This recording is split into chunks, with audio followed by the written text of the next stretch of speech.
Les gars, c'est simple. Si vous allez construire ou rénover votre maison, je vais vous dire ici dans cette vidéo 10 éléments que je n'utiliserai pas chez moi, ni dans la rénovation, ni dans la construction de ma résidence, et ça peut aussi vous servir de conseil. Ce sont des éléments qui remplissent leur fonction, n'est-ce pas?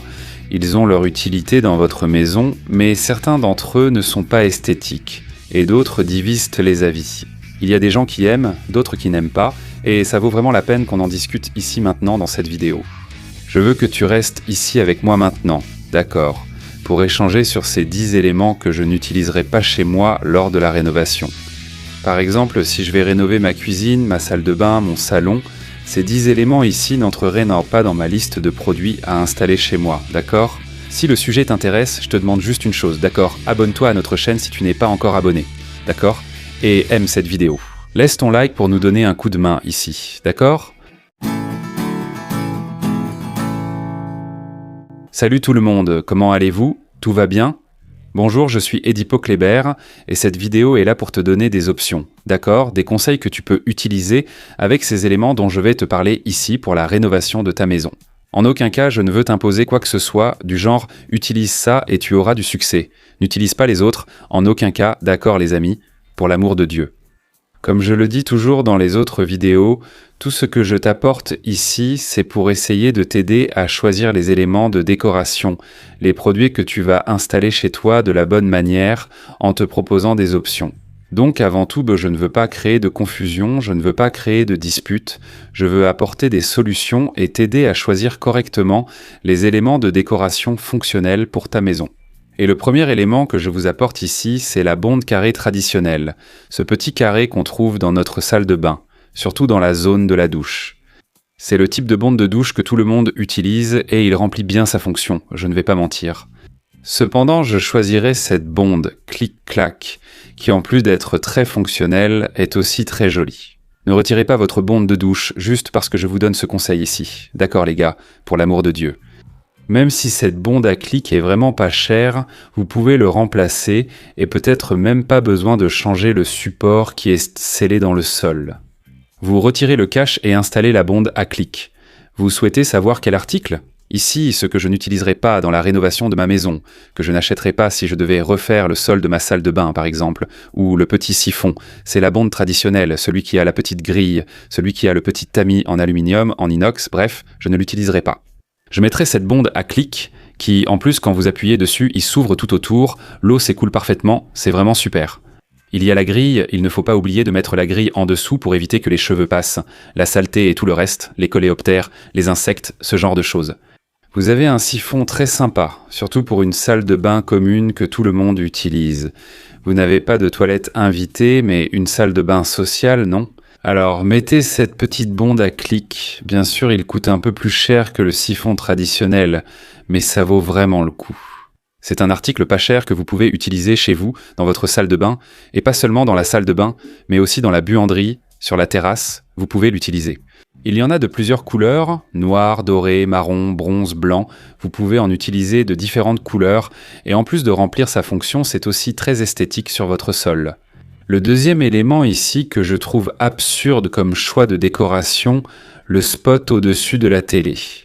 Les gars, je vous l'ai déjà dit ici dans d'autres vidéos, dans plusieurs vidéos, qu'on ne met pas d'éclairage au-dessus de votre télé dans votre salon. Si vous avez un mur TV chez vous, ne mettez pas d'éclairage au-dessus. Ne mettez pas de spot, il n'y a pas besoin de mettre de l'éclairage au-dessus de votre télé. C'est aide, les gars, 3 mini spots ici que je vais installer. Les gars, comprenez une chose, la télé n'a pas été faite pour être éclairée. Au contraire, il faut avoir sur le mur de votre télé un certain, soyons clairs, un peu d'obscurité à cet endroit pour que votre télé soit bien visible et que vous profitiez au maximum de votre écran, d'accord ? Il n'est pas nécessaire de mettre 2 ou 3 spots au-dessus et de les diriger là, ou alors parfois de les avancer un peu, mais même comme ça, la lumière finit par toucher votre télé. Donc, ce n'est pas nécessaire. Je vous dis toujours que pour décorer votre maison, poser un faux plafond, une corniche fermée ou ouverte, ou installer des spots, évitez l'éclairage au-dessus de la télé, mettez-le sur le côté, d'accord ? Aide, mon meuble TV prend tout le mur, il lui faut de la lumière. Pas de souci, mets-le sur le côté, pas au-dessus de ta télé, d'accord ? Très bon conseil. Quand vous voyez ici sur la chaîne certaines vidéos où il y a des spots au-dessus de la télé, je l'ai dit, j'ai demandé au client de ne pas en mettre, mais c'était son choix, d'accord, hein, ce n'était pas ma suggestion. Donc c'est aussi un élément que je n'utiliserai pas chez moi, oui, des spots ou tout type d'éclairage au-dessus de la télé. Les éviers apposés divisent les avis. L'évier apposé dans la cuisine, je préfère celui à encastrer, d'accord les gars? Je ne vais pas mentir. Mais celui à poser, il y a même celui qui est affleurant, d'accord? Cet évier qui est au même niveau que le plan de travail. Il y a le modèle encastré et il y a aussi celui qui est affleurant. Maintenant, l'évier à poser, je vais être honnête avec vous, je ne le mettrai pas chez moi. C'est aussi un élément qui divise les avis ici. J'ai déjà d'autres vidéos ici sur la chaîne où je vous présente ce type d'éléments et je donne mon avis. Mais je veux souligner que si je devais installer un nouvel évier chez moi, si je devais rénover le plan de travail, changer mon plan de travail, changer mon évier, je ne mettrai jamais un évier à poser. Je choisirai un évier encastré ou celui qui est au même niveau que mon plan de travail. D'accord? Mais ça, c'est vraiment une question de goût. Mais tu peux me répondre ici dans les commentaires. Qu'est-ce qui te rend le plus heureux dans ta cuisine? L'évier à poser ou l'évier encastré? À mon avis, je vais être honnête avec vous, je n'ai pas l'habitude de faire beaucoup de vaisselle, je ne passe pas beaucoup de temps dans la cuisine. Mais quand je dois utiliser, je trouve ça vraiment pénible de prendre la raclette et de passer sur l'évier quand la cuve est apposée, d'accord? Je trouve une cuve encastrée ou affleurante bien plus fonctionnelle pour le nettoyage et l'utilisation. Mais je respecte l'avis de ceux qui me diront ici dans les commentaires qu'ils choisiraient la cuve à poser, d'accord? J'ai déjà réalisé des projets ainsi à la demande du client, sans problème. Comme je vous l'ai dit, les goûts et les couleurs ne se discutent pas, on répond au mieux aux demandes de nos clients, mais on donne toujours les meilleures suggestions en termes d'esthétique et de fonctionnalité pour que le client puisse améliorer son quotidien. Donc c'est aussi un élément que je n'utiliserai pas chez moi, c'est la vasque à poser. Le socle est très bien. Plainte courte, que ce soit dans votre cuisine, sur le plan de travail de votre cuisine, sur le plan de travail de votre salle de bain, ou aussi dans votre buanderie, d'accord? C'est un vrai casse-tête d'avoir une plainte courte, d'accord? Et pour ceux qui utilisent beaucoup leur cuisine, il ne faut pas avoir moins de 8 cm de profondeur pour la plainte. Oui, Edipo Kléber, c'est quoi une plainte? C'est simplement cette base qui va sous le meuble, sous le placard de ta cuisine, de ton armoire, de ta buanderie ou de l'armoire de ta salle de bain, ça va en dessous. Il peut être en maçonnerie avec une plainte assortie au carrelage. Il peut être fait en menuiserie et ensuite être recouvert aussi avec la même pierre que celle utilisée pour le plan de travail ou le plan vasque, il n'y a pas de problème. Mais il ne peut pas être court pour une seule raison, une explication évidente, d'accord les gars? Quand tu es appuyé, faites ce test chez vous, vous qui avez une plainte en retrait. Quand tu es appuyé là dans ta cuisine, dans ta salle de bain, le bout de ton pied doit pouvoir aller jusqu'à toucher la plainte, le meuble s'arrête ici, ta plainte doit être à peu près ici, tu vois? Laisse-moi mieux expliquer ici. Ici, c'est ta plainte, ici c'est la limite de ton meuble, d'accord? Elle est à peu près ici, regarde. Ici c'est la plainte, ici c'est ton meuble. Donc tu dois avoir une distance entre le meuble fini et le début de la plainte, il faut qu'il soit plus profond. Pour la pointe de ton pied, de ta chaussure, pour qu'elle ne vienne pas taper contre ta plainte. Donc ne fais jamais de plainte dans la cuisine, dans la buanderie, dans la salle de bain, qui soit alignée avec ton meuble, qui soit seulement reculé de 2 cm. D'accord? J'aime toujours utiliser dans mes projets 8 cm de distance entre le meuble fini et la limite de la plainte. Comme ça, mon client, ou n'importe qui, même s'il a, je sais pas, une pointure 48, il ne va quand même pas taper le bout de son pied contre la plainte. Donc, c'est vraiment mauvais, les gars. Pour ceux avec une plainte courte, presque alignée, et qui utilisent beaucoup la cuisine, le plan de l'évier, le lavabo, etc. Ce n'est pas possible. Parfois, ça peut même provoquer des douleurs au dos, des problèmes de santé, justement parce que vous restez plus éloigné de l'évier pour ne pas vous cogner le pied. Donc une plainte courte sous l'évier de votre cuisine, dans votre buanderie ou dans votre salle de bain ne devrait pas exister. C'est un autre élément que je n'utiliserai pas non plus, il doit être plus profond. Les mosaïques sur le mur de l'évier de votre cuisine. C'est une belle décoration et il y a beaucoup de gens qui aiment, il existe plusieurs modèles vraiment spectaculaires. Mais si je devais choisir et recommander, je préfère le grès cérame. Celui-ci aussi divise les avis, ce sont les mosaïques sur le mur de la cuisine, sur le mur de la salle de bain, enfin. Les mosaïques, les gars, il faut comprendre une chose. Regardez, réfléchissez avec moi, d'accord? Vous avez un mur de cuisine où il y a la plaque de cuisson, où il y a votre cuisinière. Généralement, une mosaïque a beaucoup de joints. d'accord? Ces petits carrés sont vraiment très petits et il y a beaucoup de joints dans cette mosaïque. Donc pour un mur où il y a beaucoup de friture, de cuisson, de vapeur, généralement ce joint va noircir, il va se salir beaucoup plus vite, d'accord? Alors, est-ce que c'est un type de décoration jolie? Oui. C'est sympa d'en avoir? Oui. Mais je ne le recommande pas, je ne l'utiliserai pas chez moi, d'accord? Simplement pour cette raison. Parce qu'il se salit beaucoup et on s'en lasse aussi très vite, d'accord? Si vous me demandez, Edipo Kléber, qu'est-ce que tu utiliserais? J'utiliserais plutôt du grès cérame, d'accord? Dans un grand format, pour qu'on ait moins de joints sur ce mur. Je pourrais aussi utiliser la même pierre que le plan de travail de notre évier, on pourrait la faire monter en crédence complète, d'accord? Mais je n'utiliserai pas de mosaïque. Mais ne va pas enlever ta mosaïque juste parce que je te dis que je ne l'utiliserai pas. C'est une question de goût, d'accord? Comme je l'ai dit au début de la vidéo, c'est une question de goût. Si tu aimes la mosaïque, car il existe de très beaux projets réalisés avec, je ne m'en débarrasserai pas juste parce que je le dis ici. Les goûts et les couleurs ne se discutent pas. Mais si je rénove ma maison, je ne l'utiliserai pas. Mais si tu en as et si tu aimes ça, il n'y a aucun problème. La tuyauterie apparente, les gars, personne ne mérite ça, n'est-ce pas? Ça, il faut y penser avant même de commencer ta rénovation. Personne ne veut de tuyaux ou de canalisation apparents chez soi. C'est pour ça qu'il est important, dès la phase de projet, de bien réfléchir à cet élément. Tu vois ce tuyau par exemple, imagine avec moi, celui du filtre à eau, tu vois, de ton purificateur d'eau là. Tu as fait toute ta cuisine, le point est là. Mince, j'ai oublié le filtre à eau. Regarde, toute la petite tuyauterie du filtre à eau va être visible là. Non, le flexible qui relie mon bac à laver. Il sort du mur en haut et descend vers la machine à laver en bas. Regarde, il y a un autre point ici aussi qui ne doit pas arriver. Au moment de la rénovation de votre maison, au moment de la rénovation de votre appartement, vous devez déjà prévoir cela pour que toutes ces gaines électriques, tout soit caché derrière le filtre à eau, d'accord? En bas, derrière la machine à laver, d'accord?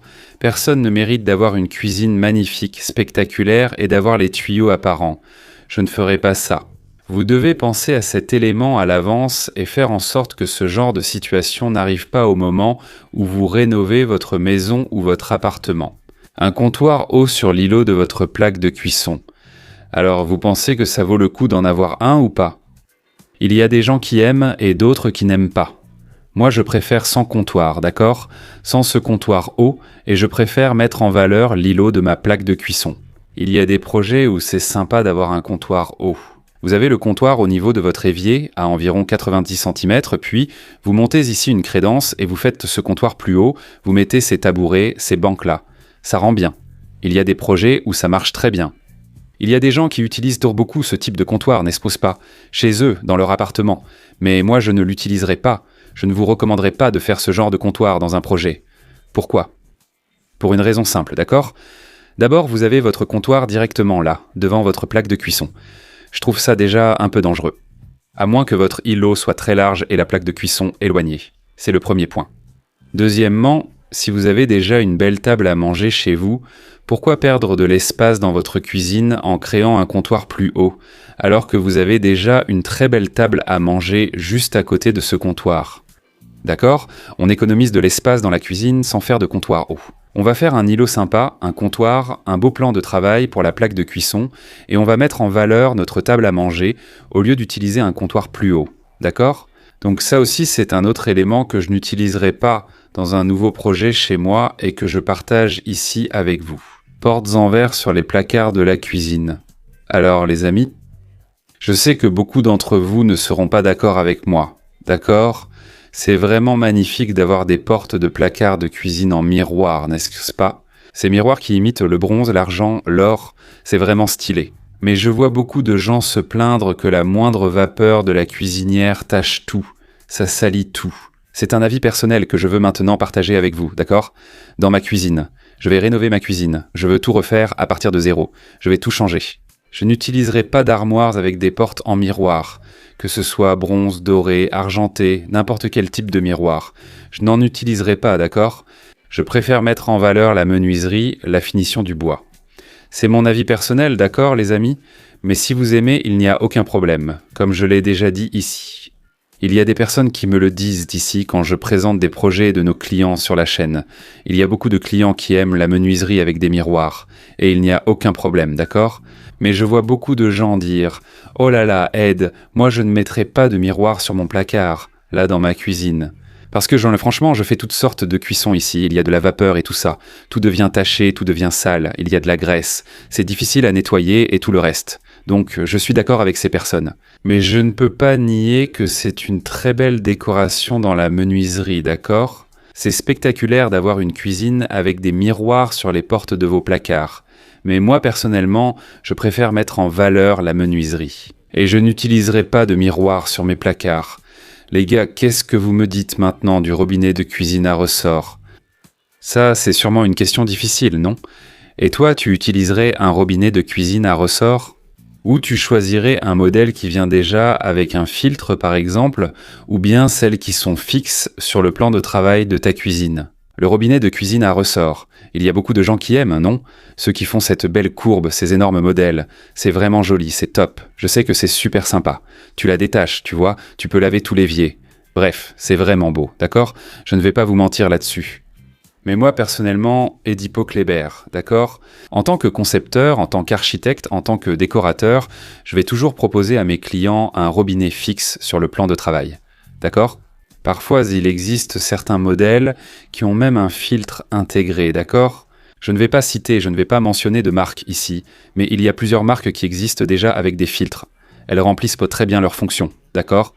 Je préférerais un robinet fixe. Ce modèle de mitigeur semi-professionnel qui fait toute cette courbe, il prend trop de place, il attire trop l'attention, tu vois ?